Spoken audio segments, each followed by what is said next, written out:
Fala, seus caras pálidos, tudo bem com vocês? Bom, no vídeo de hoje vamos falar sobre características do fascismo, né, que está aí tão em voga, aí, todo mundo discutindo e falando em nosso país, chamando um ou outro de fascista, fascistinha e assim por diante.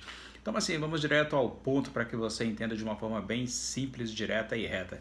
Bom, o fascismo foi um regime, né, de governo altamente nacionalista e autoritário que teve grande relevância no século XX, principalmente na Europa, lógico. Na Itália, né, o regime fascista foi estabelecido após a Primeira Guerra Mundial, sob o comando de Benito Mussolini, que governou a Itália entre 1922 a 1943. E na mesma época, né, os ideais fascistas, né, eles serviram de base para o surgimento do nazismo na Alemanha. Então, assim, as características do fascismo. A primeira delas valoriza e muito, né, o nacionalismo. O que significa valorizar muito o nacionalismo? Ou seja, os regimes fascistas, né, valorizam de forma intensa os sentimentos de nacionalismo. Assim é comum, né, os governos fascistas utilizarem de forma exacerbada propagandas nacionalistas, né, através de lemas como, por exemplo, símbolos, músicas e bandeiras. É uma forma de você valorizar, então, aí, o nacionalismo. Tudo isso os governos fascistas, né, fazem em nome do nacionalismo, né, utilizam-se de todas as formas possíveis de manipulação da população, né, através da mídia, através da religião ou até mesmo da violência. 2. O totalitarismo e corporativismo, né? Você tem aí o corporativismo e também o totalitarismo. O fascismo ele vai estabelecer aí a via de regra, né, um governo totalitário que exerce o controle absoluto, né, dos direitos dos cidadãos, né, nesse contexto político, cultural ou econômico. Cultura, né, recentemente vimos aí, assistimos aí o ex-ministro, né, Roberto Alvim falando sobre essa questão aí cultural dentro do totalitarismo ou dentro do governo fascista. Como eu falei, cultural e econômico. Além disso, né, para que você entenda, o governo incita, né, o corporativismo entre os setores da sociedade com o objetivo de criar, então, aí um Estado orgânico.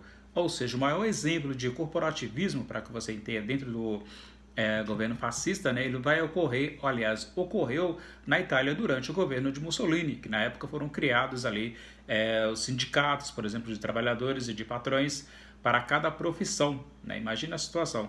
Esses sindicatos, pessoal, eles eram submetidos, né, à supervisão do Partido Nacional Fascista, o que garantia então que todas as classes de todas as áreas estivessem sempre em harmonia, né, com os ideais do governo de Benito Mussolini. Outro item, né, outra característica, né, ênfase ao militarismo. O fascismo ele é um regime que acredita na utilização da força e da violência para atingir seus objetivos. Por esse motivo, né, o governo dedica uma quantidade assim, de forma desproporcionais de recursos ao financiamento de armas.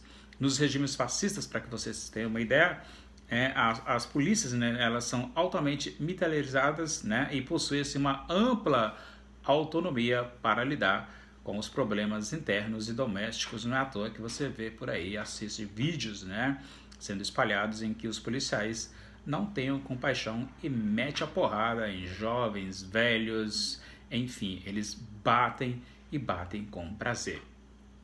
Uma outra questão, uma outra característica, né, a obsessão com a segurança nacional. Se bem que o nosso governo não está investindo muito, né, nessa parte ainda, a que se desejar muito, a que se fazer.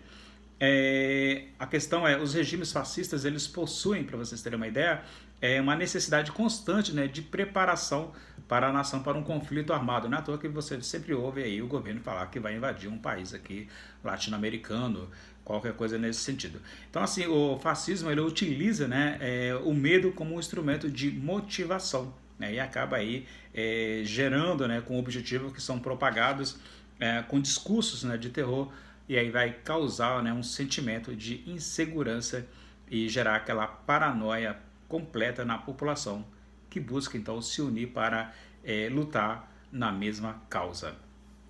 Uma outra característica do fascismo é o desprezo pelos direitos humanos. Como vocês podem muito bem observar e acompanhar, o desprezo pelos direitos humanos é absurdo. Essa semana, ainda há pouco, o presidente da República disse que os índios estavam chegando ali próximo a ser humano, né? Então, quer dizer, os índios para o governo não é humano. Vejam só vocês. Então, esse desprezo pelos direitos humanos, em que acaba convencendo os cidadãos, né, de que os direitos humanos não são prioridades, né? E assim, no fascismo não existe, né, a possibilidade ou a valorização da liberdade, né, da integridade física e da igualdade ou mesmo da vida, ou seja, o fosso entre ricos e pobres, por exemplo, aumenta cada vez mais. Então, esses direitos humanos, que direitos humanos são para todas as pessoas, mas para o governo é somente para alguns, né, que devem ter direito. O restante é o restante, você já sabe muito bem. Então, assim, nos regimes fascistas, dessas características, o desprezo pelos direitos humanos, né, que é transmitido para a população, que passa, né, a ser convincente com práticas como, por exemplo, com execuções, como torturas, prisões de formas arbitrárias e assim sucessivamente. Então, características do fascismo para que vocês possam entender este governo, né, típico de um governo que começou ali no século XX, nos idos de 1920 até 43, quando, né, tem esta durabilidade com Benito Mussolini, né, e que vai ali então influenciar o governo de Adolf Hitler, gerando assim o nazismo na Alemanha. E trazendo para vocês essas características dos governos então fascistas.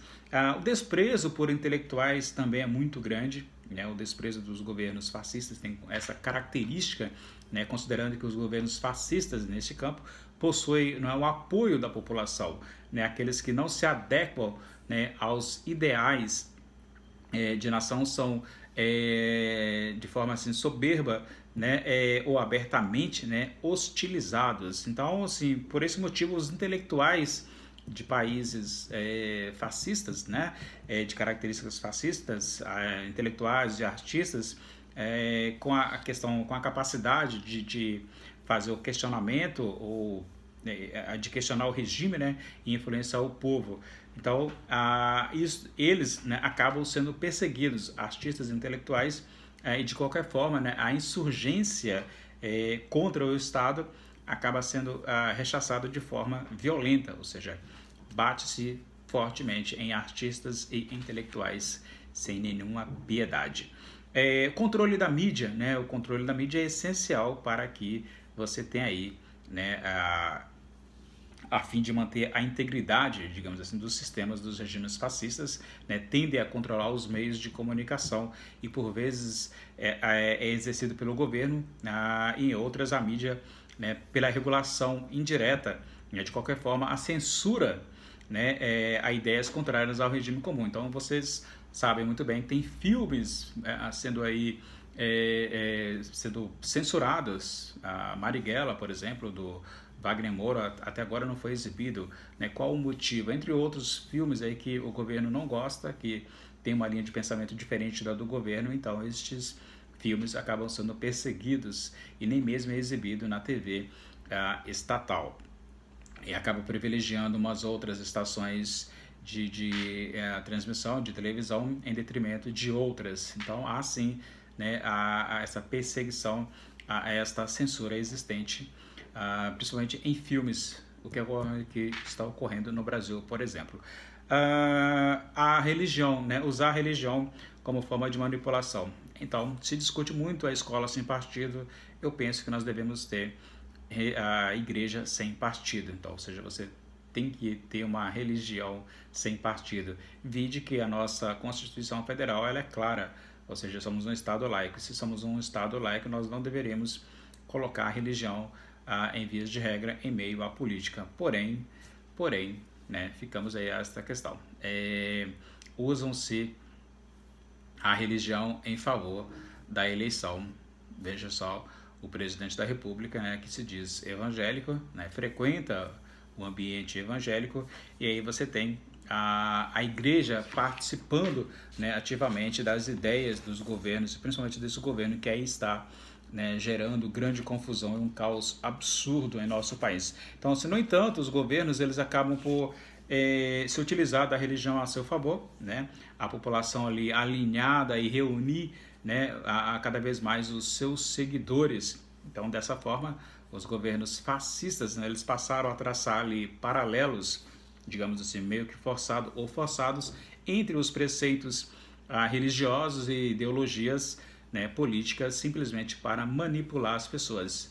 E via de regra, né, quando o pastor pede para que os seus fiéis, os seus, né, seguidores ali, façam um voto naquele determinado candidato. Não é à toa que a bancada evangélica no Congresso Nacional é muito forte, né? Tem um poder muito grande, né, de influenciar, de votar ou não votar determinadas pautas. Então, assim, na Itália de Mussolini, né, além dele ser ateu, né, que isso fique bem claro, né, havia planejado também confiscar os bens da igreja e assim decidir incorporar a retórica religiosa, né, em seus discursos. E hoje a gente vê a retórica dos pastores aí para influenciar os seus fiéis a fazer voto, né, em determinados candidatos que a igreja lança para defender os seus ideais políticos.